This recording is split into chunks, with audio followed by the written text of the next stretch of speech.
Hey guys, what's up? Get Me Out here. Welcome back to my new weekly video series slash podcast slash whatever you want to call it, The State of the Wild. So just in case this is your first time tuning in, just a reminder that I plan on doing three things in the next 15 minutes. First off, as you might have guessed, we're going to talk about the state of the wild meta. So what's dominating, how to beat it, and decks that might be flying underneath the radar.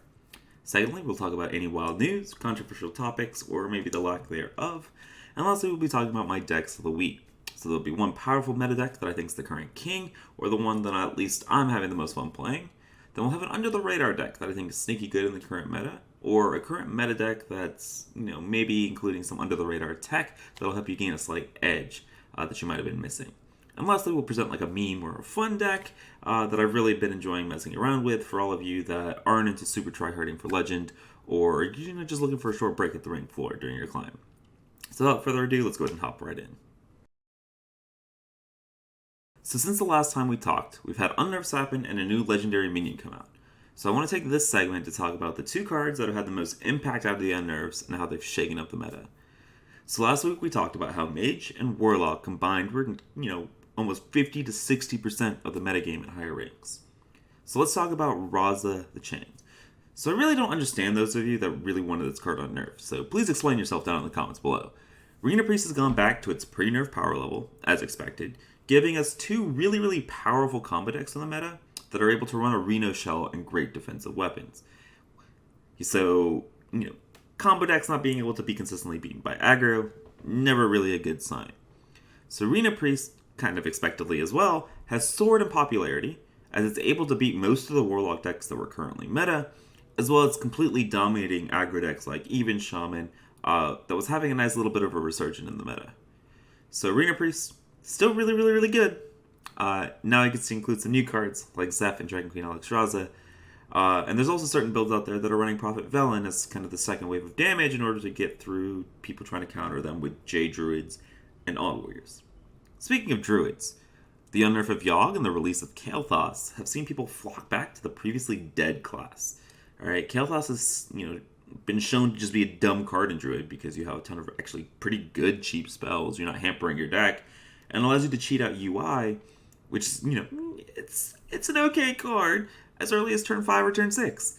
And so we've seen Kael'thas adopted into a lot of just straight Jade Druid decks as like just a solid good card, as well as we've seen streamers like Dane adapt and build decks and dedicating entire decks to cycling through their deck with Kael'thas towards a late game combo with a Mally or a Tog finisher.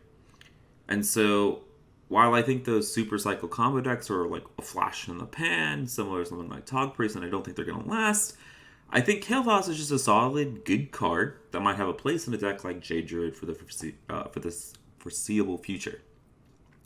So just my 2 cents on Jade Druid.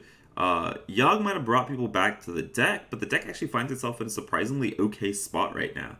The ability to potentially out-armor normal Quest Mage, potentially out-armor Secret Mage, and out-arming some of the Rina Priest list out there have actually seen, had it seen some success with Hijo recently hitting rank 1 on EU with the deck. So we'll talk about his list a little bit later. So just a short snapshot of what I think the meta power dynamics look like right now. From rank 5 to Legend and in Legend.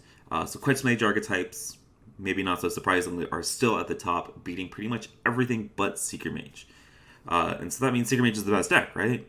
Not quite so. Secret Mage, while a super strong deck, managed to somehow lose to a lot of random jank on ladder, plus a lot of people are teching for that matchup because it's really easy, straightforward to tech for that matchup, where it's not so easy to tech for something like Quest Mage.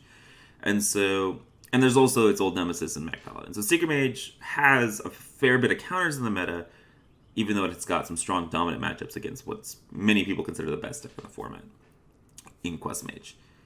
And so with all that random jank, Rina Priest actually beats all that random jank, right? Because they love to see that, they're free wins. So that means Rina Priest is top dog, right? Not quite, because Rina Priest loses to literally everything Mage. It beats everything else, but it loses to everything Mage. So we've got a nice little meta triangle going on here, with decks like Jade Druid and Even Shaman and Darkest Hour Warlock and Odd Warrior, scraping by with good matchups against, one of the three. I would say that if you're looking to climb, I would highly recommend checking out one of the Quest Mage archetypes or Secret Mage, whichever one's your cup of tea. But I highly suspect that, in our previous report we talked about, 30% mage, 20 to 25% warlock. I would be very surprised if that mage number, that percentage of mage that we see in your deck tracker on your climbs, I would be very surprised if they didn't start jumping up to about 35-40%, because mage is just very, very, very good right now in the meta. In the past week, we've had tons of news. We've had a new expansion be announced, we have had a new class be announced, and we've had tons of card reveals. So instead of dedicating this section to card reviews, I've got a separate video for that. You can find part 1 recommended at the end of this video, and part 2 will be coming out tomorrow. So keep an eye out for those if those kinds of videos are your cup of tea. So for this section today, I want to talk about an idea that people have frequently expressed in my Twitch chat. This idea that Demon Hunter is going to be completely irrelevant in Wild for such a long time. I think this is just objectively wrong. So let's break it down a bit. Yes, its card pool is going to be at a disadvantage. Other classes have about 4 or 5 years of cards on it. However, they're getting twice as many cards this expansion. And for every expansion, at least this year, they're getting basically twice as many cards as every other class. Which means this is going to help them catch up really, really quickly. And I also think that people should also just stop talking about number of cards available and just talk about the number of cards that are relevant, okay? Because that's actually what ends up mattering, right?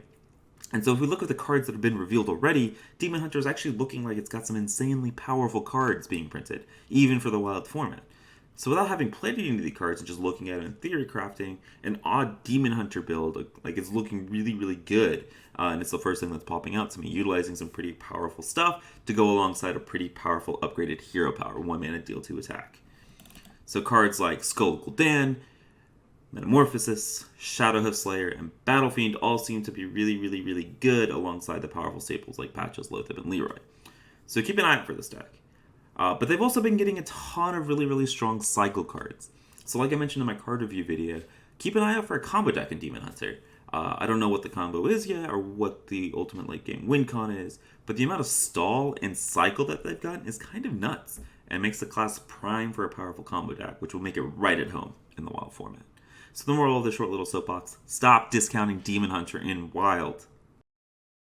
Alright, and so for the last segment of this weekly video is the Decklist segment. And so like I said at the beginning of the video, I plan on talking about a meta deck, an under the radar deck, and a meme. Alright, so last week we presented Theorycraft about Rina Priest. And so this week I wanted to present some more refined lists for Rina Priest because it's the new top dog in the meta. And so the first list I want to show you here is my Rina Priest list that I've been having some pretty strong success with. I really like going back to the Velen Phantasm combo for that extra burst against Druid popping up, as well as potentially giving you the ability to get through one wave of damage to get through an Ice Block and the second wave of damage post Ice Block against the Quest Mages. So my list is super cycle and combo heavy, so if you're looking for a list that's a little bit more reliable against aggro, I just wanted to show you guys Jack's Dragon list that he was utilizing in his attempts to get rank 1 Legend on NA back. I think both of these lists are very, very strong. They're just strong at attacking slightly different aspects of the meta, but I think they're both very, very strong lists.